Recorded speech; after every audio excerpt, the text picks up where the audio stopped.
আমার নবীকে যেন ভুলে যাবে না।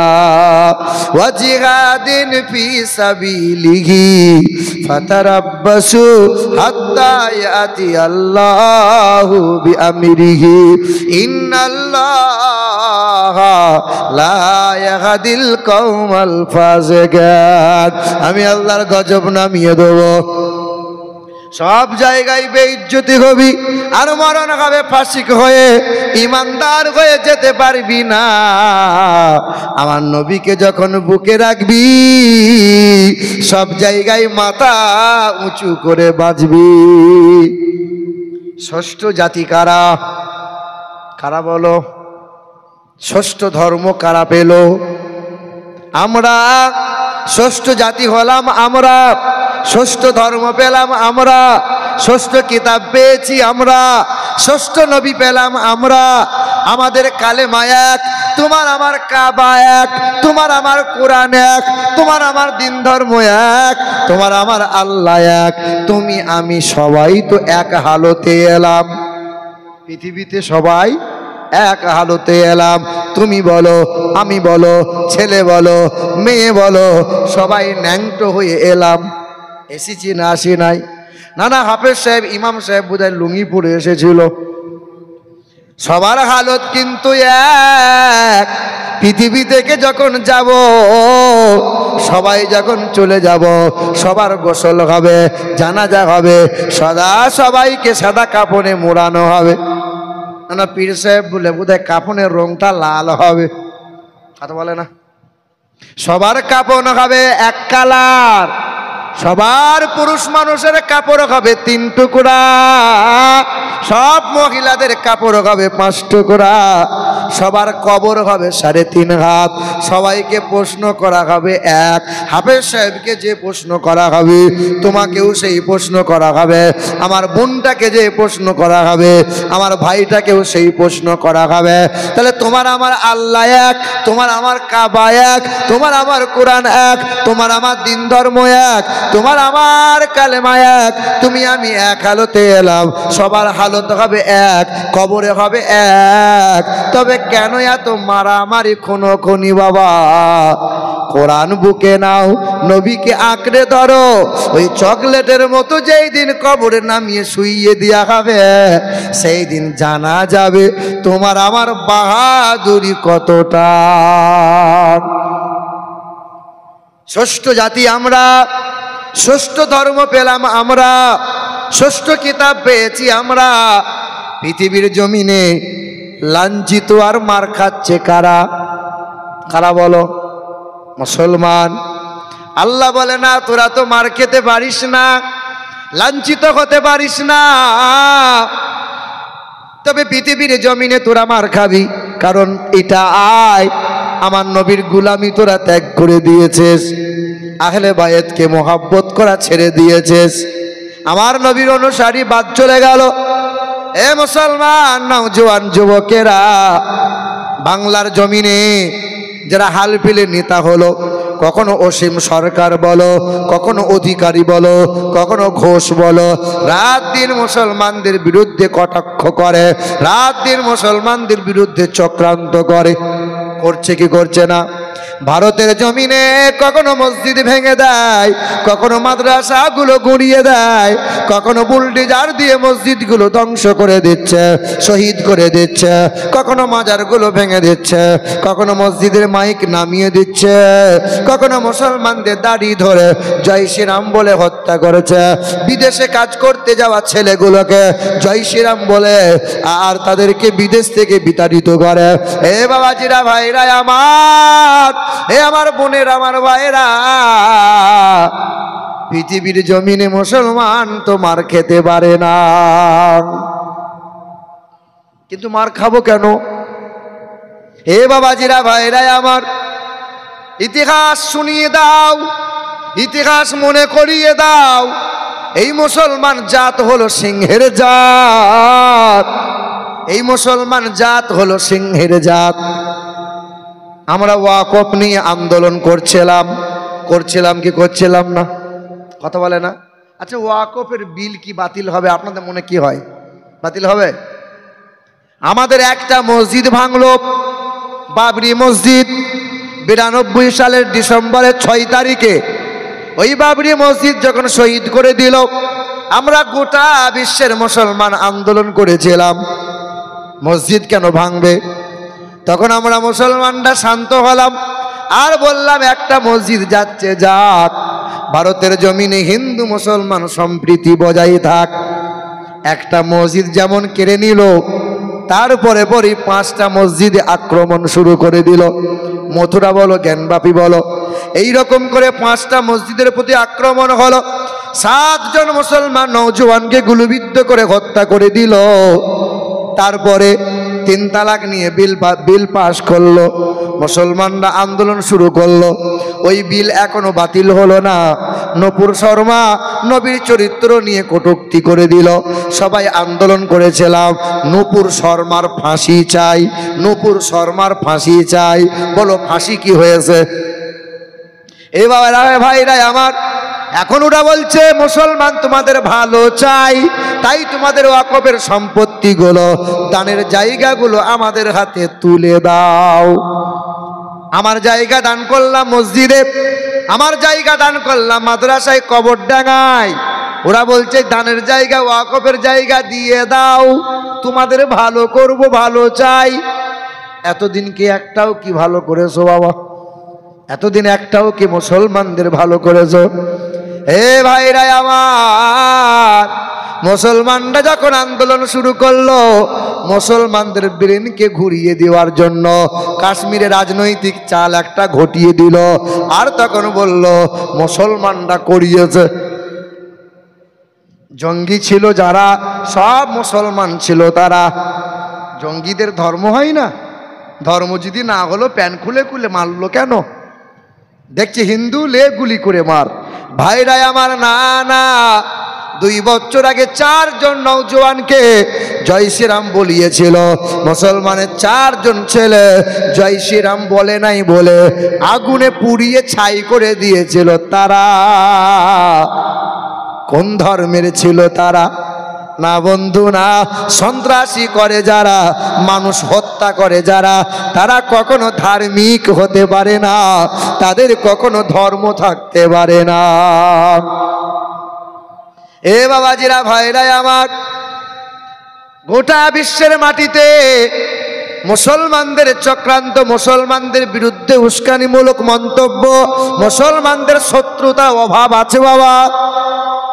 গোটা বিশ্বের মানুষ দেখবেন খ্রিস্টান নিয়ে কোনো ঝামেলা নাই, হিন্দুদের নিয়ে কোনো ঝামেলা নাই, শিখদের নিয়ে কোনো ঝামেলা নাই, বুদ্ধদের নিয়ে কোনো ঝামেলা নাই, জৈনদের নিয়ে কোনো ঝামেলা নাই। ঝামেলা তো মুসলমানদের নিয়ে। কিন্তু বন্ধুরা, ইতিহাস ভুলে যেও না। আজ আছো, কাল থাকবে না, 5 বছর থাকবে, তারপরে হয়তো থাকবে না। কিন্তু গোটা বিশ্বকে শোষণ করেছিল, গোটা বিশ্বের বাদশাহ ছিল, তার নাম ছিল নমরুদ। কি নাম? ওই নমরুদ কি বলেছিল? ওই নমরুদ বলেছিল আল্লাহকে মার্ডার করব। কি করব? ইব্রাহিম নবী আলাইহিস সালাতু ওয়াস সালামকে ডাক দিল, ও ইব্রাহিম নবী, তোমার আল্লাহকে বলে দাও, আল্লাহ কিন্তু খুব বাড়াবাড়ি করছে। কি করবি? বলে আল্লাহকে মার্ডার করে দেবো। যে কর, চেষ্টা কর, একবার দেখ। ওই বেঈমান বাদশাহ নমরুদ বড় একটা তীরধনুক বানাইছিল, পাহাড়ে উচ্চ চূড়ায় দাঁড়াইছিল, কারণ আকাশে নাকি আল্লাহ বসে আছে। সোজাসুজি আকাশের দিকে তীর ছুড়ে দেবো, আল্লাহ মার্ডার হয়ে যাবে। বলেন তো বাবা, আল্লাহ আছেন কোথায়? কোথায় গো? হে, আল্লাহ আছে কোথায়? আল্লাহ আছে কোথায়? শুনছেন? কোথায় আল্লাহ আছে গো? এটা গজলে বলছে, আসমানে আছো প্রভু, আমি জমিনে। হ্যাঁ হ্যাঁ গো, আল্লাহ আছে কোথায়? আসমানে বসে আছে আল্লাহ, আইসক্রিম খাচ্ছে নাকি? ওয়া নাহানু আকরাবু ইলাইহি মিন হাবলিল ওয়ারিদ। বান্দা, তোমার ভাবনা চেঞ্জ করতে হবে। আমার আল্লাহ এমন আল্লাহ নয় আমার আল্লাহ হলেন আকাশের মালিক, আমার আল্লাহ হলেন জমিনের মালিক, আমার আল্লাহ হলেন হায়াতের মালিক, আমার আল্লাহ মৌতের মালিক, আমার আল্লাহ আনন্দ নিরানন্দের মালিক, আমার আল্লাহ জান্নাত ও জাহান্নামের মালিক। আমার আল্লাহ তোমার ভাবনার চাইতে, তোমার ভাবনার বাইরে হলেন আমার আল্লাহ। আমার আল্লাহ বলেন, বান্দা আমি আল্লাহ শুধু আকাশে নয়, আমি আল্লাহ তোমার কাছে আছি। আল্লাহ কতটা কাছে? ঘাড়ের রগটা যতটা কাছে, তার চাইতেও নিকটে আমি আল্লাহ। কিছু মানুষের ধারণা আল্লাহ আকাশে বসে আছে। হিন্দুরাও জানে মালিক একজনা। মালিক কয়জনা? আল্লাহ কয়টা? হিন্দু বামুনরাও জানে আল্লাহ একজনা, মালিক হলো একজনা, কিন্তু ওরা বিশ্বাস তা করে না। ওরা বলে আমাদের মালিক হলো অনেকগুলো, একটা হতে পারে না। লোহা লক্করের মালিক হলো বিশ্বকর্মা। বুদ্ধি দেবে কে? কে বলো বলো? সরস্বতী। রুজি দেবে কে? লক্ষ্মী। ছেলে মেয়ে দেবে কে? শিব দুর্গা। ওদের মনে মনে ধারণা আকাশের মালিক আর একজনা, জমিনের মালিক হলো আর একজনা। আমাদের মালিক কয়টা?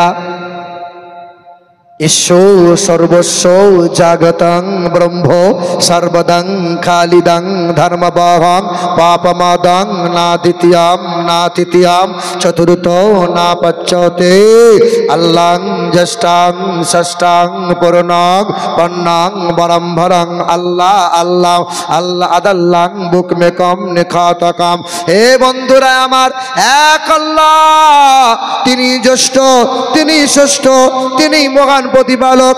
ও নমো প্রবণ্ড প্রভাসিত নমো কল্যাণ শান্তি যুগে যুগে নমঃ।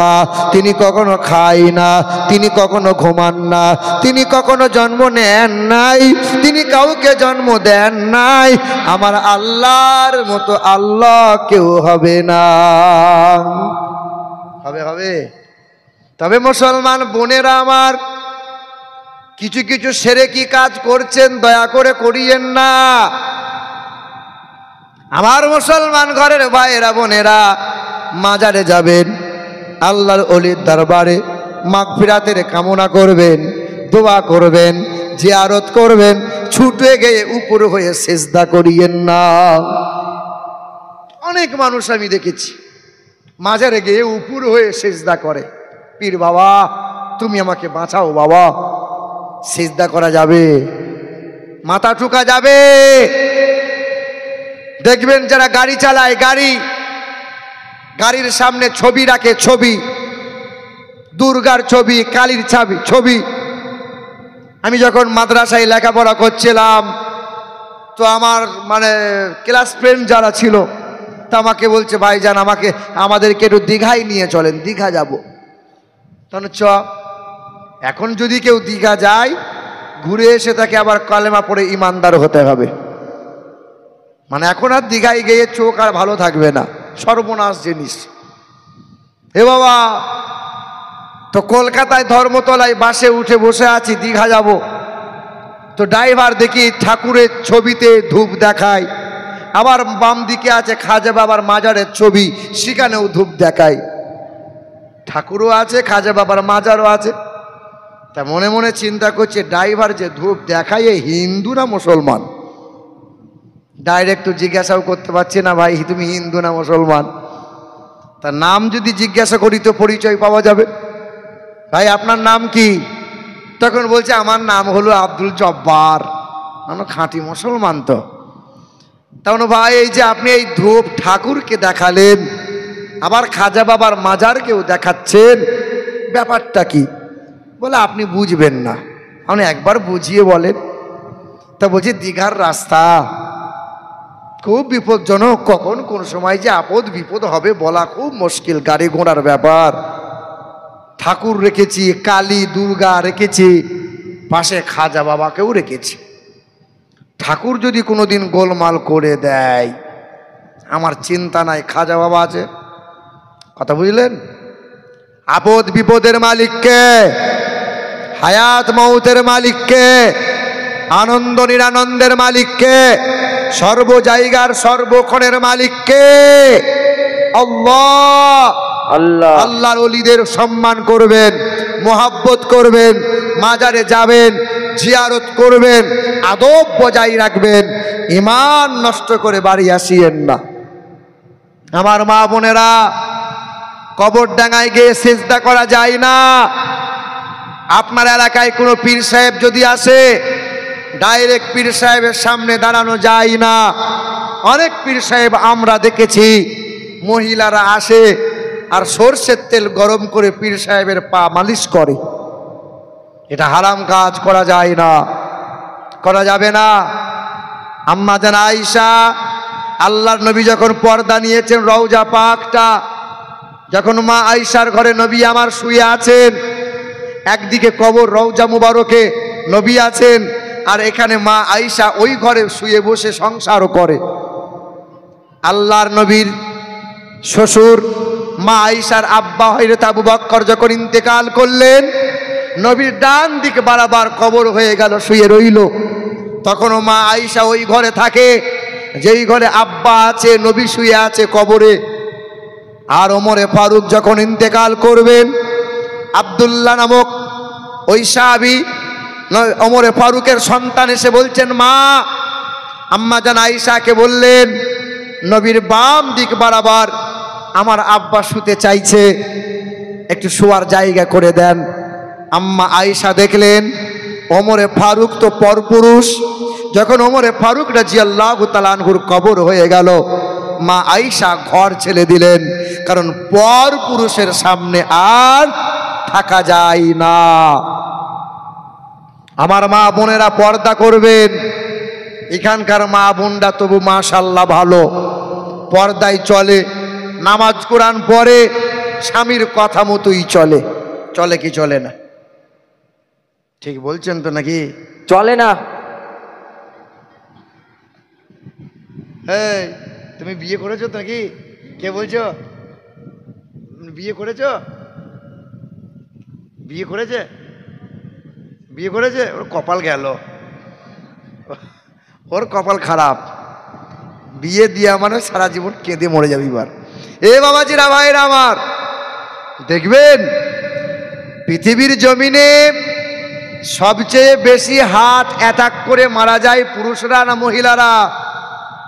কারা বেশি হার্ট অ্যাটাক করে মারা যায়? আজ পর্যন্ত শুনেছো যে অমুক ব্যক্তি, অমুক মহিলাটা হার্ট অ্যাটাক করে মারা গেল? শুনবে না। কারা বেশি মারা যায়? বর্তমানে চিকিৎসা বিজ্ঞান বলছে পুরুষ মানুষরা হার্ট অ্যাটাক করে মারা যাওয়ার তার মূল কারণ হলো তাদের বিবিরা। দেখবে সারাদিন মেহনত করে মাঠ ঘাট হাট বাজার করে যখন বাড়ি ফিরবে, এমন সময় এমন একটা কথা ছুড়ে দেবে, মনে হচ্ছে কলজে সেদ্ধ হয়ে গেল। কি বলছে বলো? এ বিবির জ্বলনে চিন্তা, মন খারাপ করতে করতে মানসিক পিসার এত পরিমাণে অত্যাচার হয়, যা অতি অল্প দিনে এই পুরুষ মানুষ হার্ট অ্যাটাক করে মারা যায়। এই যে আমি বায়ান করছি, আমাকে যদি বলা হয় যে বায়ানটা চণ্ডীপুরের মাটিতে 2 ঘন্টা আপনি শুনিয়ে দিলেন, আপনার বায়ানটা আপনার বউয়ের সামনে করে আসেন তো দেখি। বউ এক সাংঘাতিক জিনিস। ও হুজুর বলো, আর হাফেজ সাহেব বলো, আর ইমাম সাহেব বলো, কি বলছে বলো? ও হচ্ছে বড় হুজুর। কে কে? বিবি। আপনার গ্রামে আমি বলেন আর ইমাম সাহেব বলেন সাংঘাতিক হুজুর, আর বিবির কাছে গেলে আমি তখন খেজুর। কি বলছে বলো? না ভুল বলছি নাকি? হে বাবাজিরা, ভাইয়ের আমার, যে সংসারে মা বোনেদের কথা কম থাকবে সেই সংসারে স্বামীরা বড় সুখী, আর যে সংসারে মহিলার কথা বেশি তার জীবনও গেল, তার কপালও গেল। কথা বুঝতে পারছেন? কিছুদিন আগে হুগলি জেলায় জলসা করে আমি ঘরে বসে বসে খাবার খাচ্ছি, আর একজন মহিলা ঘোমটা কেটে শুধু উঁকি মারছে। তা আমি বলছি, আমার মহিলাটা কি আমাকে দেখবে না, কি এরকম করছে? তখন বলছি, হুজুর আর আপনাকে দেখবো না, দেখে এলাম, আপনাকে দেখে এলাম। তা কি চাই বলো? বলে হুজুর আমার স্বামী এই, আমার স্বামী তাই, আমার স্বামী ওই, আমার স্বামীর জন্য তাবিজ দেন একটা। তা আমি চিন্তা করছি আমার সামনে যদি ওর স্বামীর জন্য এত অভিযোগ করে, ওর যে স্বামী হয়েছে তার কপালে কি আগুন জ্বলে। কথা বুঝতে পারছেন তো? সংসারে যার কথা বেশি, তা আমি চিন্তা করলাম এ আমার কাছে চাইছে তাবিজ। কিসের তাবিজ? বলে স্বামীকে বশ করে রাখবো, স্বামী যেন আমার কথা মতো চলে। এখানকার মা বোনটা চাই কি চাই না স্বামীর বশ করে রাখবো? 100-র মধ্যে 98টা মহিলাই চাই যে আমার স্বামী আমার বশে চলুক, আমার স্বামী যেন আমার শাশুড়ির কথা মতো না চলুক। কি বলছি বলো? হ্যাঁ, 100-র মধ্যে 98টা মহিলা। আর এ এমন মন্ত্র শিখে এসেছে মায়ের বাড়িতে, বুঝলেন? 2-4 মাস সংসার করবেন, কানে কানে যে ফুঁক দিয়ে দেবে, 2-4 মাস পরে তখন আব্বাকে বলছে আব্বা আমি আলাদা হব, আর আমি কাটাবো না, আর তখন আলাদা ভিন্ন হয়ে যায়। কি বলছো এ বাবাজিরা, ভাইরা আমার? তো আমাকে বলছে হুজুর তাবিজ দেন, আমার স্বামী যেন আমার বশে থাকে। তা আমি মনে মনে চিন্তা করলাম তাবিজ যদি দিতে হয় তাহলে একটাই তাবিজ দেবো, সেটা হলো মুখ বন্ধ করা তাবিজ। কি বন্ধ করা তাবিজ বলো? এই মহিলার যদি মুখ বন্ধ থাকে ওই সংসারে আলহামদুলিল্লাহ সুখ পাবে। কিছু মহিলা হিজাব পরছে আবার স্বামীকে তুই তুকারি করছে, কিছু মহিলা বোরখা পরে হিজাব পরে আবার স্বামীকে গাল বন্ধ করে সুযোগ পেলে। বলো বলো ঠিক কিনা বলছি? ঠিক না ভুল? ঠিক নয় মানে মাল সব ঘা খাওয়া মাল সব। এ বাবাজিরা, ভাইরা আমার, রাগ করিয়েন না, কষ্ট নিয়েন না। তো নতুন বছরের ক্যালেন্ডার ঝুলছিল ওই ঘরে, ক্যালেন্ডারটা ছিঁড়ে কালো সুতোই বেঁধে আমি বললাম বোন আমার এই তাবিজটা দিলাম, এই তাবিজটা যেন খুলবি না। তা বলছে হুজুর গলায় নেবো না, হাতে না, হাতেও নিতে হবে না, গলায়ও বাঁধতে হবে না। তখন মহিলাটা বলছে হুজুর স্বামীর বালিশে দিলে কাজ হবে না? বালিশে মানে ও জানে কোথায় দিলে কাজ হবে। তা আমি বললাম বালিশেও আর দেওয়া লাগবে না, তো হুজুর তাবিজটা রাখবো কোথায়? তা আমি বললাম স্বামী যখন হাট বাজার মেহনত করে যখন বাড়ি ফিরবে, ছুটে গিয়ে স্বামীকে বলবি আসসালামু আলাইকুম। স্বামীকে বলার পর, সালাম দেওয়ার পর এই তাবিজটা দাঁতে করে টিপে ধরে থাকবি, কথা বলবি না। 40 দিন পরে বলছে আসসালামু আলাইকুম হুজুর। ওয়ালাইকুম সালাম। কে? বলে আমি সেই সে। কি হয়েছে বল? বলে হুজুর আপনি তো পীর সাহেব। তাহলে কি করে বুঝলি আমি পীর সাহেব? বলে আপনার তাবিজের সাংঘাতিক কাজ, আমার স্বামী আর অশান্তি করে না। করবে কি করে, তো মুখ বন্ধ করে রেখেছিলাম। কথা বুঝতে পারলেন না? এ আমার ভাইরা, বাড়িতে যাবেন, শুনে রাখো মা বোনরা, যার স্বামী বউকে ভালোবাসে না আর যে স্ত্রীটা স্বামীকে সম্মান করে না, ওই স্বামী স্ত্রীকে বেশি বেশি সালাম দেবে। নবীজি বলেছেন ওই বিবিরা বেশি বেশি সালাম দেবে, ঘন ঘন সালাম দেবে তার স্বামীকে, ঘন ঘন সালাম দেবে। দরজা দিয়ে বার হবে আসসালামু আলাইকুম, আপনি তাড়াতাড়ি চলে আসবেন। এমন মিষ্টি কথা বলবে কলজে যেন ঠান্ডা হয়ে যাবে। সারাদিন মেহনত করে বাড়ি এসছে আর এমন একটা কথা ছুড়ে দিল মনে হচ্ছে ভাত আর খাবো না, এবার গাছের গোড়ায় গিয়ে বসে থাকি। বলো বলো হয় কি হয় না? আচ্ছা জীবনে তো আপনি বউকে সালাম দিলেন না, যে আমি বললাম যে বিবিকে সালাম দিয়েন আপনারা। আপনি আজকে রাতের বেলায় বাড়ি গেলেন আর ভোরের বেলায় আপনার বউ রাতের বেলায় ঘুমিয়ে গেছে, আপনি দরজার সামনে আওয়াজ দিয়ে বলছেন সালমান মা আসসালামু আলাইকুম।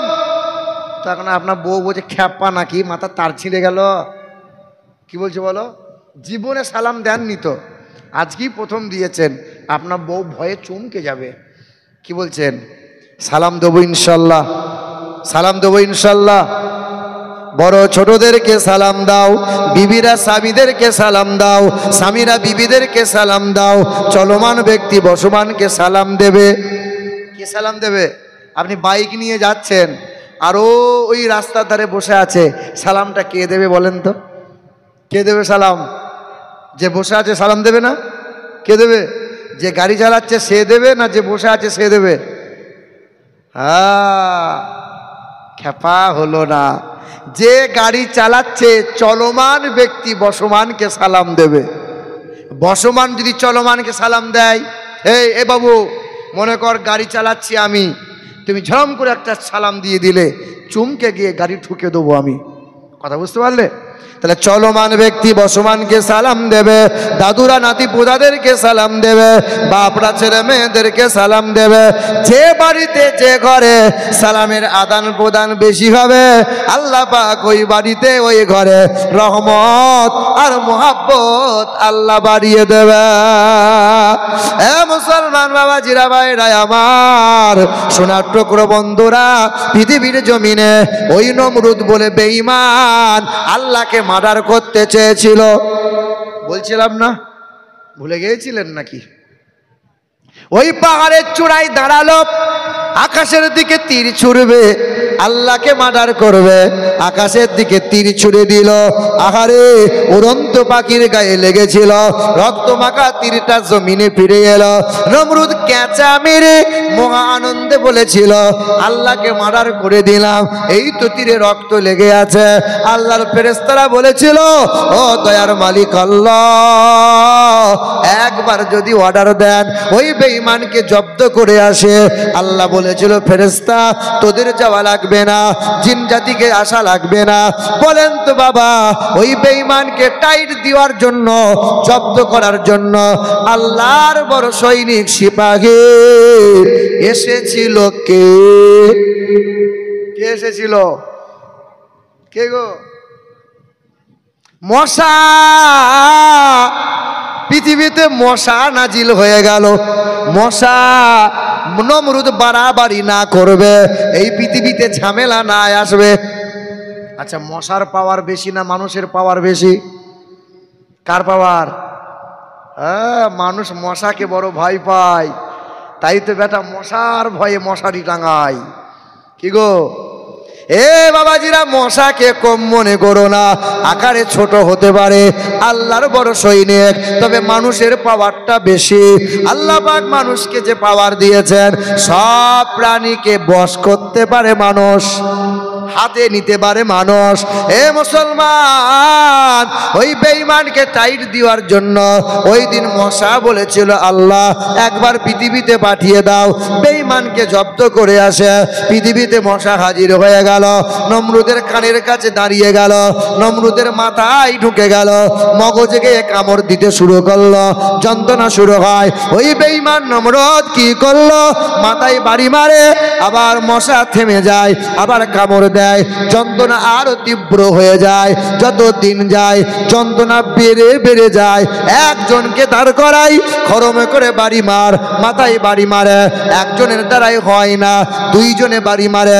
যত জোরে বাড়ি মারতে পারবি তত বেশি বেতন দেয়া হবে। জুতাই করে মারি বারে। দুইজনে আলোচনা করলো, কতদিন আর মারবি বারে?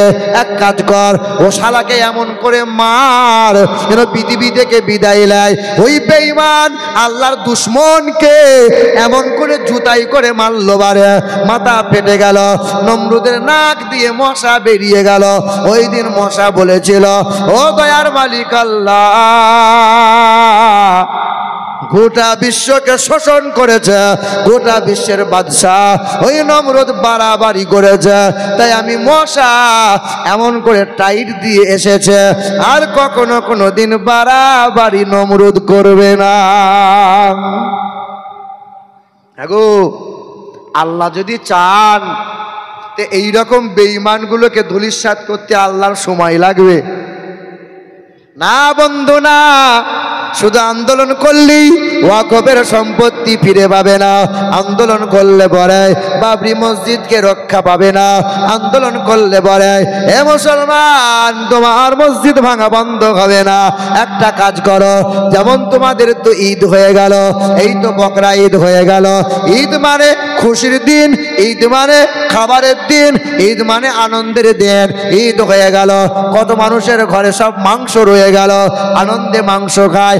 এখনো হাতে গোনা কয়েকটা দেশ রয়েছে রে বাবা, এখনো ওই দেশে ঈদের চাঁদ ওঠে নাই, এখনো ওই দেশে ঈদের চাঁদ ওঠে নাই। উঠেছে উঠেছে উঠেছে গো। গাজার মুসলমান, ফিলিস্তিনের মুসলমান ওরা যে ঈদের চাঁদ দেখতে পায় নাই। তোমার তো নতুন পোশাক, নতুন খাবার, দামি দামি পোশাক, দামি দামি খাবার।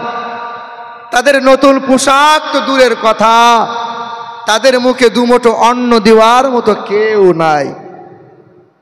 কচি কচি মাসুম মাসুম ছোট ছোট বাচ্চাগুলো কান্না করে, যাদের বাবা নাই, মা নাই, দাদু নাই, ভাই নাই। ছোট বাচ্চা কান্না করে আর বলে, আইডাল আরব, হে আরববাসী, তোমরা কি দেখতে পাও না? আকাশের চাঁদ দেখতে পাও দূরবীন দিয়ে, অথচ 1200 কিলোমিটার দূর ফিলিস্তিনের মুসলমানদের দেখতে পাও না। তোমরা যখন খাসির রান চিবাও, তোমরা যখন মাংস আনন্দে খাও, আমরা তখন ঘাস পাতা ছিঁড়ে ছিঁড়ে খাই। তোমাদের মনে কি মায়া হয় না? আমরা তো তোমাদেরই ভাই, আমরা তো তোমাদেরই বোন। এত কথা বলছো কেন? এ মুসলমান, ফিলিস্তিনের ছোট ছোট মাসুম মাসুম বাচ্চাগুলো, একজন সাংবাদিক জিজ্ঞাসা করছিল ছোট বাচ্চাকে, বাবু নামাজ পড়ো? বলে, আমরা সারাদিনে 6 বার নামাজ পড়ি। কয়বার? কয়বার? বলে, সবাই তো 5 বার পড়ে, তোমরা 6 বার কেমনে পড়ো? বলে, আমরা প্রতিদিন জানাজার নামাজ পড়ি, আমাদের প্রতিদিন জানাজার নামাজ পড়া লাগে, সারাদিনে 6 বার আমাদের নামাজ পড়তে হয়। কোনো কোনো বাচ্চা কাঁদে আর বলে, আল্লাহ, আর ঘাস পাতা ছিঁড়ে খেতে আর ভালো লাগে না, শুনেছি নাকি জান্নাতের অনেক দামি দামি খাবার, আল্লাহ আমাদের তাড়াতাড়ি উঠিয়ে নাও না আল্লাহ। আমরা মায়ের কোলের ভালোবাসা পাই নাই, আমরা বাপের কাঁধে চুরে একটু রাস্তা আজারে বাজারে ঘুরার সুযোগ পাই নাই, আমরা ভাই বলে বোন বলে কাউকে ডাকতে পারি নাই, আমরা নিঃস্ব হয়ে গেছি, আমাদেরকে উঠিয়ে নাও না আল্লাহ। কোনো মা বাচ্চাকে কোলে নিয়ে আছে, কিন্তু বাচ্চার মাথায় মগজ নাই। কোনো মা বাচ্চাকে নিয়ে কান্না করে, হাত নাই, বাচ্চা চেহারা ছিন্ন বিচ্ছিন্ন হয়ে গেছে। আল্লাহর দরবারে বাচ্চাকে তুলে দিয়ে বলেছে, মালিক, তোমার রাহে কুরবান করে দিয়েছি। বলো মুসলমান, আমরা কি দিলাম তোমার বোনের জন্য, আমার ভাইয়ের জন্য? তারা তো আমারই ভাই। শুধু আন্দোলন করলেই হয় না, সিজদায় পড়ে চোখের পানি ফেলো আর মহান মালিকের দরবারে, আল্লাহ পাকের দরবারে কান্না করে বলো, আল্লাহ, তুমি যেমন নমরুদ বেঈমানকে শায়েস্তা করেছো মশা দিয়ে, আল্লাহ এই জালিমগুলোকে আল্লাহ তুমি যদি চাও তো 1 সেকেন্ড লাগবে না ধ্বংস করতে। আল্লাহ জালিমগুলোকে ধ্বংস করে দাও আর মাজলুমগুলোকে হেফাজত করে নাও। আমাদের ছিল এক সোনালী অতীত, নারিয়ে দিতাম সব জালিমের ভিত। আমাদের ছিল এক সোনালী অতীত, নারিয়ে দিতাম সব জালিমের ভিত। আইন ছিল শুধু ইনসাফের, জুলুম রুখে দিতে হতো না দেরি। আমাদের সে অতীত হারিয়ে গেছে, আমাদের সে অতীত হারিয়ে গেছে। মাজলুম আজ তাই কেঁদে মরে, হারিয়েছি যা তা কি পাবো ফিরে, হারিয়েছি যা তা কি পাবো ফিরে। তুমি না জাগিলে তাকে কে ফিরাবে? ইয়া শাবাব ইস্তাইকে, হে যুবক জেগে ওঠো। জোরে বলি নারে তাকবীর, নারে তাকবীর, নারে রিসালাত, নারে হায়দারি, নারে হায়দারি, মাসলাকে আলা হযরত উলামায়ে আহলে সুন্নাত। নারে তাকবীর, নারে রিসালাত। কষ্ট হচ্ছে আপনাদের? বলুন তো, শুধু ঘাড় নড়িয়ে দিচ্ছেন। নারে তাকবীর যখন বলছি তখন মনে হচ্ছে ঝিমিয়ে গেছেন, আর চলছে না। কটা পর্যন্ত চলবে আপনাদের প্রোগ্রামটা বাবু? এই যুবকরা, কটা পর্যন্ত? 3:30? 3:30। মুসলমান বাবাজিরা, ভাইরা আমার, ও সোনামণি মা বোনেরা, একটু মনোযোগ সহকারে শোনেন। একটু মনোযোগ সহকারে শোনেন। আল্লাহ পাক রব্বুল আলামিন জানিয়ে দেয়, তোমরা লাঞ্ছিত হবে না, তোমরা অপমানিত হবে না, সংসারে সুখ পাবে, ছেলে মেয়েরা ভালোবাসা পাবে, স্বামীটা বিবির কাছে ইজ্জত পাবে, ইজ্জত বিবিটা স্বামীর কাছে ভালোবাসা পাবে। একটা কাজ করো, এক হলো মুহাম্মাদুর রাসূলুল্লাহ, আর দ্বিতীয় হলো কালামুল্লাহ। ওয়াতাসিমু বিহাবলিল্লাহ জামিআন ওয়ালা তাফাররাকু। পারা নম্বর 4, পৃষ্ঠ নম্বর 2, আয়াত নম্বর 103, লাইন নম্বর 4। সন্দেহ হলে ইমাম সাহেবকে জিজ্ঞাসা করে নাও। আল্লাহ পাক জগতের মানুষকে বলে, এ দুনিয়ার মানুষেরা, কালো হও কিংবা ফর্সা, ছোট হও কিংবা বড়, আরবি হও কিংবা বিহারে, বাঙালি হও কিংবা গুজরাটে, যে কোনো দলমতের হও না কেন, আমার নবীকে ভুলবে না, আর কোরআনের মতো কিতাব যেন কখনো ছাড়বে না। কোরআন কোরআন, ছেলে মেয়েদেরকে কোরআন পড়াও, ছেলে মেয়েদেরকে কোরআনের তালিম দাও। এ মা বোনেরা, তোমরাও কোরআন পড়ো। আহারে, মাটিটা ভালো হলে গাছ ভালো হয়, গাছ যদি ভালো হয় ফল ফলনটা ভালো হয়, কারখানা ভালো হলে প্রোডাক্টটা ভালো হয়। খাস করে আমার বোনেরা যদি ভালো হয়ে যায়, সন্তান নেককার সন্তান হবে। আর মা যদি রাত দিন মোবাইলে খোঁচা মারে, সিরিয়াল আর বেহায়াপনাই চলে, ওর সন্তানটা বেশরম হবে। এ মা, এ আমার বোনেরা, তোমাদের মতো মা, আমার মা একজন মা, খাজা বাবার মা একজন মা, বড় পীরের মা একজন মা। তোমাদের মতো কত মহিলা সন্তান আছে, 5 বেলা নামাজ পড়ে, তাহাজ্জুদের নামাজ পড়ে, স্বামীর সেবা করে, ছেলে মেয়েকে কোরআনের তালিম দেয়। হে মা, বলো তুমি কেন পারবে না? তোমাদের কি মনে মনে হয় না আমার 2টা 3টা ছেলে মেয়ে, ছেলে মেয়েগুলোকে মানুষের মতো মানুষ করব, ছেলে মেয়েগুলোকে আদবওয়ালা বানাবো? না না, আমার মতো হাফেজ সাহেব বানাতে হবে না, আমার মতো হুজুর বানানো লাগবে না, আমার মতো সব সময় পাগড়ি পরা চলা লাগবে না। এ আমার বোনেরা, সন্তানগুলোকে ডাক্তার বানাও, মাস্টার বানাও, উকিল বানাও, লেখাপড়া শেখাও। তবে হ্যাঁ, তোমার সন্তান যেন কোরআন পড়নেওয়ালা সন্তান হয়, কোরআন পড়নেওয়ালা মাস্টার হয়, কোরআন পড়নেওয়ালা ডাক্তার হয়, কোরআন পড়নেওয়ালা প্রফেসর হয়, নবীর যেন প্রেমিক হয়। সন্তান যখন নবীর আশিক হবে, কোরআন পড়নেওয়ালা সন্তান হবে, বাপ মায়ের মুখ উজ্জ্বল হবে। বাপ মা মরে যাওয়ার পর কবরে শুয়ে শুয়ে জান্নাতি হাওয়া পাবে। জোরে হবে না সুবহানাল্লাহ? এ আমার বোনেরা, এ আমার মায়েরা, নিজে কোরআন পড়ো। এই কোরআন পড়ে পীর দস্তগীর মহিউদ্দিন আব্দুল কাদের জিলানী রাদিয়াল্লাহু তাআলা আনহু এই কোরআন পড়ে আল্লাহর ওলি হয়েছে। এই কোরআন পড়লো, সাধনা করলো, খাজা বাবা মঈনুদ্দিন হাসান সঞ্জারে আল্লাহর ওলি হয়ে গেল। এই কোরআন পড়লো, সাধনা করলো, বাবা নিজামউদ্দিন আউলিয়া আল্লাহর ওলি হয়ে গেল। এই কোরআন পড়লো, সাধনা করলো, বাবা কুতুবউদ্দিন বাখতিয়ার আল্লাহর ওলি হয়ে গেল। এই কোরআন পড়লো, সাধনা করলো, বাবা শেখ শাহ আহমদ গান্ধী আল্লাহর ওলি হয়ে গেল। খাজা বাগওয়াদ্দিন নকশবন্দি আল্লাহর ওলি হয়ে গেল। হে মুসলমান, ইমামে আজম আবু হানিফা রাহমাতুল্লাহ আলাইহি আল্লাহর ওলি হয়ে গেল। ইমামে শাফেঈ বড় ইমাম হয়ে গেল। ইমামে মালিক, ইমাম আহমদ বিন হাম্বল সবাই কোরআন পড়লো, আল্লাহর ওলি হয়ে গেল। এই আমার মায়েরা, আমার ভাইয়েরা, আগে নিজেরা কোরআন পড়ো, ছেলে মেয়েদের কোরআনের তালিম দাও, কোরআন পড়নেওয়ালা সন্তান বানাও। না না, মায়ের পেট থেকে কাল ভূমিষ্ঠ হয়েছে আর আজ থেকেই মোবাইল ধরিয়ে দিয়েছি। হাসপাতালে বেডে আজকেই হয়েছে ছেলে, ছেলে কান্না বন্ধ হয় না, কান্না বন্ধ হয় না।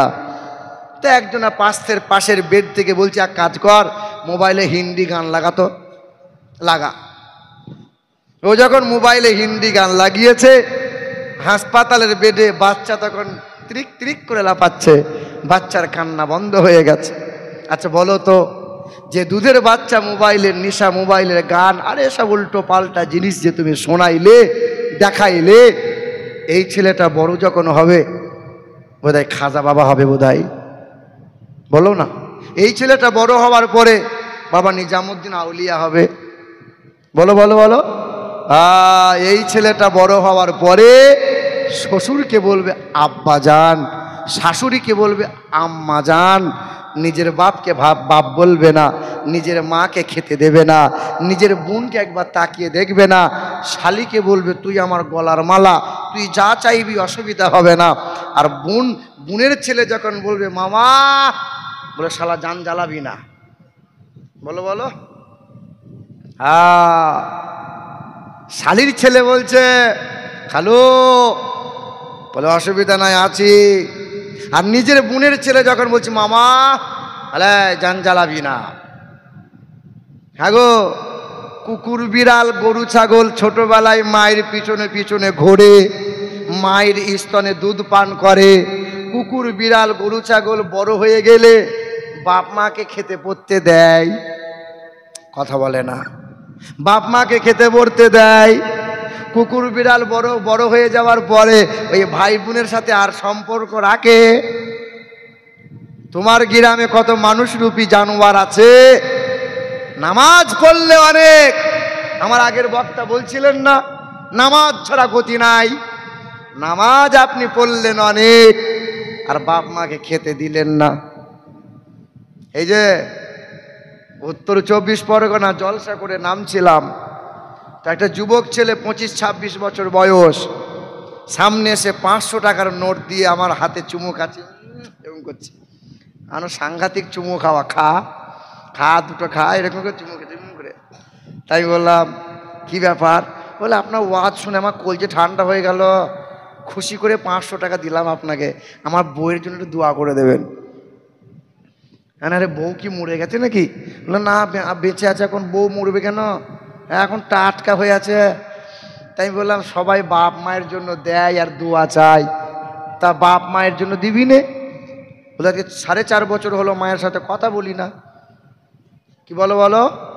মায়ের সাথে কথা নাই, সম্পর্ক নাই, ও 500 টাকা দিয়ে বিবির জন্য দোয়া চাইছে। আপনাদের কি মনে হয় এ পার পেয়ে যাবে? বলো বলো।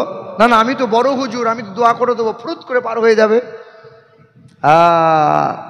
শুনে রাখো দাও বন্ধ, আমার বোনেরা, স্বামীদেরকে এই রকম আদেশ দিও না যে বাপ মায়ের সাথে সম্পর্ক বিচ্ছিন্ন করে দাও। না, বাপ মায়ের সাথে সম্পর্ক ছিন্ন করে, বাপ মায়ের সাথে খাওয়া পড়াতে আলাদা হয়ে গিয়ে, বাপ মাকে না দিয়ে, বাপ মাকে না খাইয়ে নিজে খাবো, আর প্রতিবেশীকে খাওয়াবো, শ্বশুর শাশুড়িকে খাওয়াবো, বাপ মাকে দেখে না, বাপ মাকে কষ্ট দিল, বাপ মার সাথে কথা বলে না। এই রকম মানুষ যদি পীর সাহেব হয়, এই রকম মানুষ যদি তাহাজ্জুদ পড়ে, এই রকম মানুষ যদি কোরআন পড়ে, নামাজ পড়ে, কুরবানি দেয় আর হজ করে, এই রকম মানুষের জন্য জান্নাত নাই। মা বাবার সঙ্গে দুর্ব্যবহার কারণেওয়ালা ব্যক্তির জন্য জান্নাত নাই। দ্বিতীয়, যারা হক মেরে খায় তাদের জন্য জান্নাত নাই। ভাইয়ের হক মেরে খাচ্ছ যারা, বোনের হক মেরে খাচ্ছ যারা, বড় ভাইকে লিখে দিয়েছে বাপ, ছোট ভাইকে লিখে দেয়নি যারা, এই যে হক মারা ব্যক্তির জন্য জান্নাত নাই। দুটো গুনাহ মাথায় নিয়ে যাবেন না, মা বাপকে কষ্ট দিয়েন না, আর হক মারিয়েন না। আল্লাহর সাথে জড়িত যে সমস্ত গুনাহ, নামাজ পড়েন নাই, আল্লাহ চাইলে মাফ করবে, কিন্তু মানুষের সাথে জড়িত পাপে লিপ্ত হলে আল্লাহ মাফ করে না। যতক্ষণ না ওই মানুষটা মাফ না করবে, আল্লাহ মাফ করে না। আমার বাবাজিরা, ভাইরা আমার, কোরআন পড়ো, ছেলে মেয়েদেরকে কোরআনের তালিম দাও। হাফেজ সাহেব, মৌলভী সাহেব যারা কোরআন বুকে নিয়েছে তারা, ইমাম সাহেব যারা কোরআনকে ভালোবাসে তারা, ওই ইমাম সাহেবরা বাপ মাকে কষ্ট দিতে পারবে না। ইমাম সাহেব, হাফেজ সাহেব যারা, মৌলভী সাহেব যারা, তারা কখনো সুদের কারবার করে না। হাফেজ সাহেব যারা, ইমাম সাহেব যারা লটারি কাটতে পারে না, জোয়ার আসরে কোনোদিন বসতে পারে না। ইমাম সাহেব যারা, হাফেজ সাহেব যারা, তারা কখনো হারাম খেতে পারে না। কারণ হলো তাদের বুকে আছে নবী মুহাম্মদ রাসূলুল্লাহ, আর তাদের বুকে আছে আল্লাহর কালামুল্লাহ। কি আছে? মুহাম্মাদুর রাসূলুল্লাহ। দ্বিতীয় কালামুল্লাহ। আল্লাহ বলেন দুই সম্পদের ঘোষণা দিয়েছে। এক, আমার নবীকে ত্যাগ করবি না, কোরআনকে ভুলে যাবি না। আচ্ছা বলেন তো ভাইরা, আমার বোনেরা, এই কোরআন এর ওজন মোটামুটি কতটা হবে গো? কতটা হবে? এই যে কোরআন শরীফের ওজন কতটা হবে? 2-4 কিলো হবে না? মোটামুটি ক কিলো হবে গো? 2.5 কিলো হবে ওটা নাকি? 2.5-3 কিলো হবে? আল্লাহ পাক রব্বুল আলামিন বলে না, লাউ আনজালনা হাযাল কুরআন আলা জাবালিল লারাআইতাহু খাশিআম মুতাসাদ্দিআম মিন খাশিয়াতিল্লাহ। পাহাড় বলেছিল কোরআনের ওজন রাখতে পারবো না, এত ওজন, আমি পাহাড় কোরআন রাখতে পারবো না। আল্লাহ পাক বললেন, ইন্না আরাদনাল আমানাতা আলাস সামাওয়াতি ওয়াল আরদ ওয়াল জিবাল ফাবাইনা আইয়াহমিলনাহা ওয়া আশফাকনা মিনহা ওয়া হামালাহাল ইনসান। কোরআনেতে পারা নম্বর 22, সূরার নাম সূরা আহজাব, আয়াত নম্বর 72, লাইন নম্বর 12, পৃষ্ঠা নম্বর 6। সন্দেহ হলে ইমাম সাহেবকে কাল জিজ্ঞাসা করে নিতে হয়। আল্লাহ জানিয়ে দেয়, আল্লাহ পাক বলে আমার আমানত হলো আল কোরআন। এই কোরআন পাহাড়কে দিতে চেয়েছিলাম, পাহাড় বলেছিল ভারসাম্য বজায় রাখতে পারবো না, আসমান বলেছিল রাখতে পারবো না, জমিন বলেছিল রাখতে পারবো না। আল্লাহর প্রিয় নবী বলেছিল, আল্লাহ তোমার আমানত যদি আমাকে দাও আমি কোনো দিন ফেলবো না। কোরআনের ওজন কতটা? এই যে 10 বছরের ছেলেটা আব্বাকে বলছে, আব্বা এই যা মেঘ করেছে ধানগুলো সব ভিজে যাবে, আব্বা ওই 50 কিলো ধানের বস্তাটা আমার মাথায় দাও তো। কয় বছরের ছেলে বলছে? কয় বছরের ছেলে? আচ্ছা 10 বছরের ছেলের মাথায় যদি 50 কিলো বস্তা চাপিয়ে দেওয়া হয়, ও ছেলে বাড়ি পর্যন্ত আসবে? আর কথা বলে না, আর আসবে? তো বাপ বলছে, খোকা তুই পারবি না, এর ওজন তুই নিতে পারবি না। না পারবো না মানে দাও না আব্বা। তো বাপ কি করেছে? 50 কিলোর বস্তা ছেলের মাথায় চাপিয়ে দিয়েছে। আর ছেলের মাথায় চাপিয়ে দেওয়ার পর বাপ বস্তার নিচে 2 হাত রেখে দিয়েছে।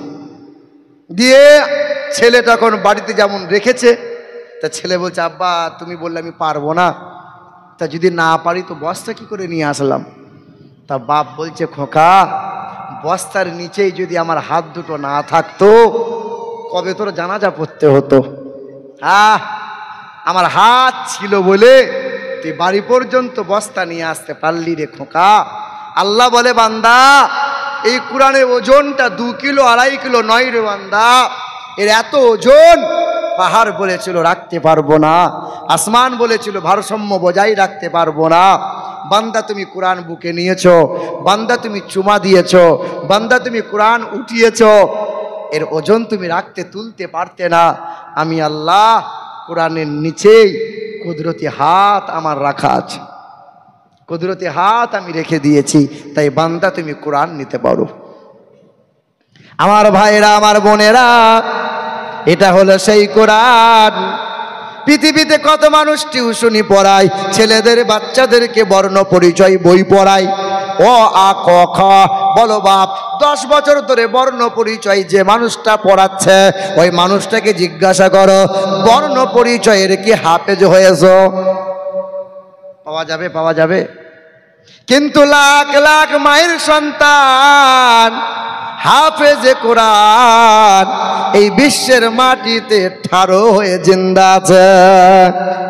কোরআন কেউ মুছে দিতে পারবে? যদি আগুন লেগে ধ্বংস হয় পৃথিবীর সব বইয়ের দোকান, বিশ্ব থেকে হারাবে না পবিত্র কোরআন। বলো কেমন করে করবে ধ্বংস তোমার আগুনের তেজ? আরে বিশ্বে ভরা লক্ষ লক্ষ আছে কোরআনের হাফেজ। ভাইরা আমার, এই কোরআন পড়ো, কোরআনে চুমা দাও, ছেলে মেয়েদের কোরআন বুকে তুলে দাও। কোরআনে হাত বোলালে স্বভাব পাওয়া যায়, কোরআন দেখলে স্বভাব পাওয়া যায়, কোরআনে চুমা দিলে স্বভাব পাওয়া যায়। এ আমার বোনেরা, ঘরে কোরআন পড়ো, পেটে বাচ্চা আছে কোরআন পড়ো, কোলে বাচ্চা নিয়ে কোরআন পড়ো, ছেলে মেয়েকে দুধ পান করাচ্ছ, মায়েরা কোরআন শোনাও, সূরা শোনাও, কালেমা শোনাও, গান বাজনা সিরিয়াল শোনাইও না, ভাষা খারাপ বাচ্চার কানের কাছে আর শোনাইও না। আমার বোনেরা, আমার মায়েরা, পৃথিবীর জমিনে যারা কোরআন নিয়েছিল, যারা কোরআন পড়েছিল, ওই বাংলাদেশের জমিনে হিন্দু ঘরের ছেলে, বাবাটার নাম ছিল শশীকান্ত ভট্টাচার্য, ছেলেটার নাম ছিল সুশান্ত ভট্টাচার্য। বামুনের ছেলেটা ঢাকা বিশ্ববিদ্যালয় থেকে AA কমপ্লিট করেছিল, শিক্ষিত ছেলে, চাকরির তালাশ করেছিল, চাকরি যখন পাই না, ওই বামুনের ছেলেটা কি করেছিল, বাবার সামনে বসে গেল, যজ্ঞ করে নিল, গলায় পইতে ঝুলিয়ে নিল। ছেলেটা বামুন হয়েছিল, মণ্ডপে মণ্ডপে পূজা করেছিল, কিন্তু শিক্ষিত ছেলে সন্ধ্যাবেলায় তার ধর্মগ্রন্থ বেদ রামায়ণ পড়ে, পড়তে পড়তে বেদের পাতায় লেখা আছে, আম সন্তা শরতে শতপতি মারমেঘ সুন্দরাম মঙ্গলম নরসংসা। পৃথিবীর জমিনে একটা গুরু আসবেন, আসবেন তিনি সোমবারের দিনে, দ্বাদশং সকল পক্ষস মাধবে মাসি মাধবম মাস মাধবে মাসি মাধবম জাতং দত্তা সাতু পুতরাং ভিতর উরষ্ট মনুষ্য সম্ভালে বিষ্ণু যশাস গিরিগে প্রাদুর্ভাবম মহা। পৃথিবীতে একজন গুরু আসবেন, তিনি একটা ধর্মের গুরু হবেন না, তিনি হবেন জগৎ গুরু। আসবেন তিনি সোমবারের দিনে, আসবেন তিনি 12 তারিখে, আসবেন তিনি সাম্বালা শহরে, আসবেন তিনি রবিউল আউয়াল মাসে। তার বাবার নাম হবে বিষ্ণু যশা, তার মায়ের নাম হবে সুমতে। আসবেন তিনি সোমবারের দিনে, নাম হবে মুহাম্মাদুর রাসূলুল্লাহ। কি বারে?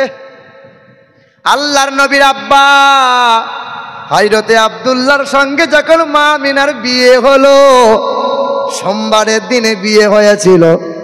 মা আমিনাকে বলেছিল, এ আমার বিবি আমিনা, বসে বসে সংসার চলবে না, তোমার পেটে বাচ্চা এসেছে, পেট তোমার একটু উঁচু হয়েছে, আমিনা আমাকে বিদায় দাও, আমাকে ব্যবসা করতে যাওয়া লাগবে। মেহনত করো, মেহনত করো, বসে বসে জুয়া খেলে এই রকম করে হারাম রোজগার করো না, মেহনত করো। হযরতে আব্দুল্লাহ ব্যবসা করতে চলে গেল, ব্যবসা করতে গেছে, মাসখানেক ব্যবসা করে বাড়ি ফিরবে। চিঠি লিখেছে, আমিনা ফিরছি রে আমিনা, এতদিন সময় লাগবে। মা আমিনা আনন্দে আধখানা ঘর সাজিয়েছে, লেপে চুপে ঘর ঝরঝরে রেখে দিয়েছে। আজকে সুন্দর নতুন পোশাকটা পরেছে, দামি খাবারটা বানিয়েছে, লুটা নিয়ে পানি নিয়ে দরজার কাছে দাঁড়িয়ে আছে। সবাই একে একে বাড়ি আসে, আমার আব্দুল্লাহ কেন আসে না? আমার আব্দুল্লাহ আর কত দেরি হবে আসতে? ভাই সকলরা মাথা নত করে বলে, এ আমিনা, আব্দুল্লাহ আর ফিরে আসবে না, পথ হারিয়ে ফেলেছে আমিনা, আর আব্দুল্লাহ বাড়ি ফিরে আসবে না। এমন একটা পথ ধরে নিয়েছে যে ওই পথ থেকে আর বাড়ি ফিরার পথে আসবে না। আমিনা বলে, বুঝতে পারি না, কি বুঝাতে চাও? ভাই সকলরা খোলাসা করে না। আমিনা নিঃস্ব হয়ে যাবে, সবাই চোখে ইশারা করে, কেউ বলিস না, যেমন ইশারা করে। আর কতদিন আর দাদা বিয়ে রাখবে? গোপন কি রাখা যায়? এমন সময় বলেছে আমিনা, আল্লাহর ডাকে সাড়া দিয়েছে আব্দুল্লাহ। পথের মাঝে অসুস্থ হয়েছিল, ইন্তেকাল হয়ে গেছে। আব্দুল্লাহর ইন্তেকাল হলো। যেই দিন আব্দুল্লাহর ইন্তেকাল হয়ে গেল, সোমবারের দিন ছিল। আহারে মা আমিনার মাথায় বাজ পড়ে গেল, পেটে 6 6 মাসের বাচ্চা, পেট উঁচু হয়েছিল। মা আমেনা বেধবা হয়ে গেল। মা আমেনা পেটে বাচ্চা নিয়ে চলে।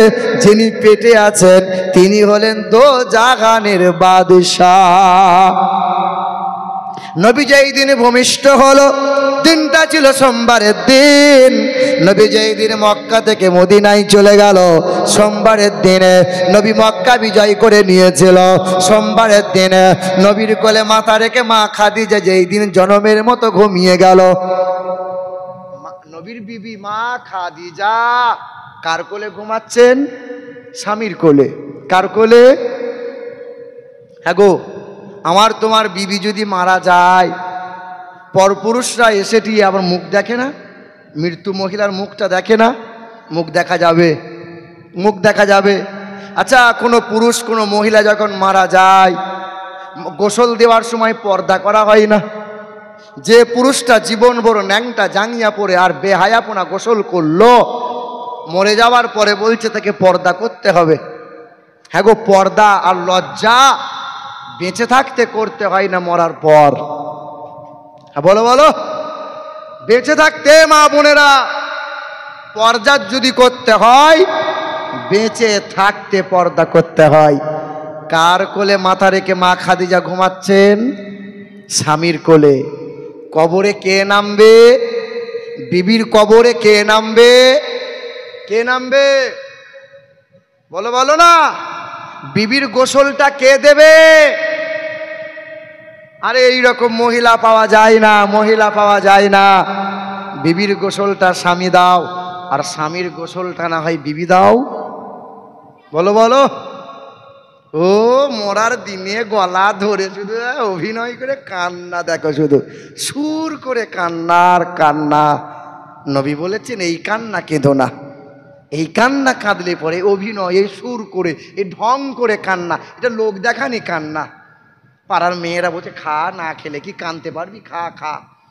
স্বামী শুয়ে আছে, মরে আছে, এ তখন হাম হাম করে এক থালা খাবার খেয়েছে। খাবার খেয়ে আবার কপালে হাত দিয়ে সুর করে করে এক দুলে দুলে কান্না করে। এই কান্না যে কাঁদা যায় না। এ মায়েরা, স্বামীর কোলে মানে নবীর কোলে মাথা রেখে শুয়ে মানে ঘুমিয়ে গেল হযরতে মা খাদিজাতুল কুবরা। নবীজির প্রতি কোরআন যেই দিন নাজিল হলো, সোমবারের দিনে নবীজি পৃথিবী থেকে যেই দিন বিদায় নিল, সোমবারের দিন ওই বামুনের ছেলেটা বাংলাদেশে বাড়ি, বাবার সামনে দাঁড়িয়ে বলেছিল, বাবা পৃথিবীর জমিনে জগৎগুরু কে হবে বাবা?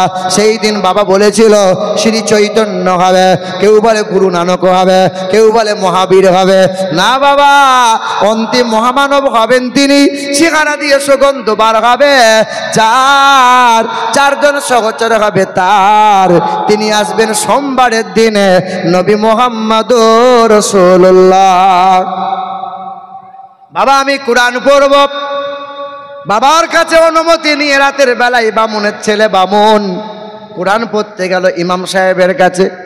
ইমাম সাহেব বলে, খোকা বামুনের ছেলে কোরআন পড়বি? বলে হ্যাঁ। বলে মুসলমানের ছেলেরা শুধু মোবাইলে খোঁচা মারবে, কোরআন পড়ে না।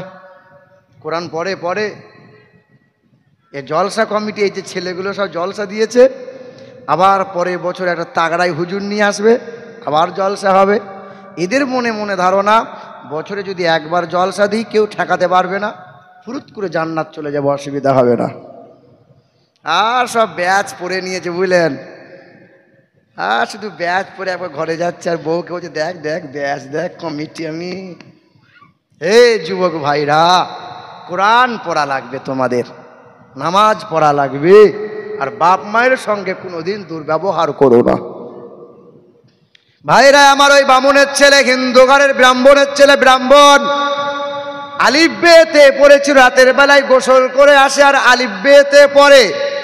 ইমাম সাহেব বলে, বাবা পেশাব করে পানি নাও, পেশাব করে পানি না নিয়ে তুমি আলিফ বেতে পড়বে না।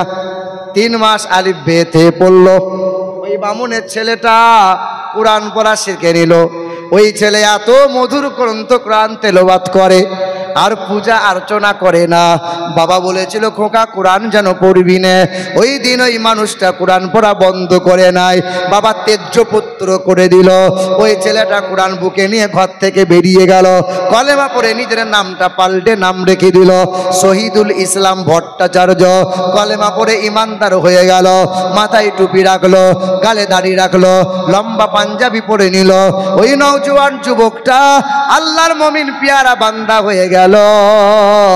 কোরআন পড়ে, নামাজ পড়ে, কিন্তু মুসলমানের ছেলে বলে সব ফাঁকি যেতে পারে, কিন্তু কুরবানির সময় কুরবানি বন্ধ হবে না। নামাজ বলে অসুবিধা নাই, জাকাত অসুবিধা নাই, কিন্তু ঋণ দেনা করেও কুরবানি দেওয়া চাই। কুরবানি না দিলে লোকে কি বলবে? বাপ রাগ করিয়েন না, কষ্ট নিয়েন না। বা কুরবানি আপনি দিয়েছেন, আপনি ওয়াজিব পালন করেছেন, আপনি ওয়াজিব পালন করেছেন। এ বাবাজিরা ভাইরা আমার, আল্লাহ পাক বলছেন এক মুহাম্মদ রাসূলুল্লাহ, দ্বিতীয় কালামুল্লাহ। আপনারা মালদাহ জেলাতেই বাস করছেন। থানা কোন থানা? ইংলিশ বাজার থানা। এই ইংলিশ বাজার থানার আন্ডারে একটা ঘটনা ঘটেছিল। গ্রামের নাম আমার বলা নিষেধ, তাই বলতে পারছি না। 8 মাস আগের ঘটনা। আপনারা হয়তো শোনেন না, শুনবেন কি করে? আমার নিজের চোখে দেখা জানা। এই মালদাহ জেলায় ইংলিশ বাজার থানার আন্ডারে একটা গ্রাম আছে। ইমাম সাহেব বলছিল যে ওই গ্রামে একজন কালো আলকাতরার মতো দেখতে ময়লা মানুষ, যে মানুষটা জীবনে কোরআন পড়া জানতো না, সকাল সন্ধ্যা মসজিদে ঝাড়ু মারতো, কিন্তু অজু বানাইয়ে সকাল সন্ধ্যা প্রতিদিন কোরআন আঙ্গুলে হাত বোলাতো, পাতায় উল্টায় আর কোরআনে হাত বোলাই, লাইনে লাইনে হাত বোলাই। ওই আল্লাহর বান্দাটা দুপুরবেলায় ইমাম সাহেবের কাছে খেয়েছে। দুপুরবেলায় খাবার পরে ইমাম সাহেবের পাশে মসজিদে শুয়েছিল। আল্লাহর বান্দা শুয়ে আছে। ইমাম সাহেব উঠাতে গিয়ে বলে, চাচা ওঠেন, আসরের টাইম হয়েছে, আজান দেন। মুরব্বী আর ওঠে না, ইন্তেকাল হয়ে গেছে। ইমাম সাহেব ঘোষণা দিল, এলাকার মানুষ ভেঙে পড়ল, জানাজা হলো, কবর হয়ে গেল। ইমাম সাহেব খুব ভালো সৎ পরহেজগার মানুষ ছিল। 6 দিন দিবাগত রাত ইমাম সাহেব রাতের বেলায় তাহাজ্জুদের নামাজ পড়ে মসজিদে তাসবিহ করছিলেন। হেলান দিয়েছিলেন বান্দা কখন যেন ঘুমিয়ে গেছে রাতের বেলায়, ভোরের বেলায়। ইমাম সাহেব তখন স্বপ্নে দেখছে ওই মুরব্বী বান্দাটা আর আলকাতরার মতো কালো নয়, চেহারা উজ্জ্বলিত নুরানি হয়ে গেছে। তার খাঞ্চা ভরা সামনে খাবার আছে, জান্নাতি মেওয়া, জান্নাতি খাওয়া, জান্নাতের বাতাস বইছে, আর তার কবরটা জান্নাতের বাগান হয়ে গেছে। ইমাম সাহেব জিজ্ঞাসা করে, চাচা কি এমন ভালো কাজ করলে বাপ, কি এমন ভালো কাজ করেছো? ইমাম সাহেবকে বলে যে বাবা, মূর্খ মানুষ ছিলাম, চোখ থাকতে অন্ধ ছিলাম, জীবনে কোরআন পড়তে পারলাম না। তবে হ্যাঁ, শেষ জীবনে বড় তামান্না, কোরআন জীবনে পড়লাম না। কোরআন চুমা দিয়েছিলাম, কোরআনে হাত বুলিয়েছিলাম, কোরআন বুকে নিয়েছিলাম, আর সকাল সন্ধ্যা নবীজির মোহাব্বতে শতবার দরুদ শরীফ পড়েছিলাম। আর মালিকের দরবারে চোখের পানি ফেলে বলেছিলাম, মালিক আমি তো তোমার অজ্ঞ নাদান গুনাহগার, জীবনে গুনাহ কম করি নাই, কোরআন বুকে নিয়েছি, তোমার নবীর নামে দরুদ পড়েছি, আল্লাহ আমাকে মাফ করে দাও। আল্লাহ, কোরআনে বান্দা হাত বুলানো, কোরআন পড়তে পারে না, নবীর নামে দরুদ পড়েছিল। এই দুই সম্পদ, এক মুহাম্মদ রাসূলুল্লাহ, দ্বিতীয় কালামুল্লাহ, বুকের মধ্যে জড়িয়ে নিয়েছিল। তাই তো আল্লাহ তার কবরটা জান্নাতের বাগান বানিয়ে দিয়েছিল। এ বাবা, আপনারা 1000, 2000, 100, 10, 20 বহু মানুষ দান করেছেন। কোরআন নিয়ে আলোচনা হচ্ছিল, আমি মুসাফির হালতে আছি, টাকা কালেকশন করতে আসি নাই। আমি দুটো কথা আপনাদেরকে শোনাতে এসেছিলাম। এই দুই কথা এক হলো মুহাম্মদ সাল্লাল্লাহু আলাইহি সাল্লাম। জীবনে যদি নাজাত পেতে চাও, নবীর আদর্শ গলায় ঝোলাও, নবীর নামে বেশি বেশি দরুদ পড়ো, নবীর শানে বেশি বেশি দরুদ পড়ো। যেই বাড়িতে দরুদ বেশি বেশি হবে ওই বাড়িতে জিন খবিশ আশ্রয় নিতে পারবে না। যে বাড়িতে নবীর নামে দরুদ শরীফ বেশি বেশি হবে ওই বাড়িতে আল্লাহ রহমত বর্ষণ করবে। যেই বাড়িতে বউ স্বামীকে দেখতে পারে না, স্বামী বউকে ভালোবাসে না, সে যেন বেশি বেশি স্বামীকে সালাম দেয় আর ঘন ঘন নবীর নামে দরুদ পড়ে যায়। দরুদ পড়ো আর কোরআন পড়ো।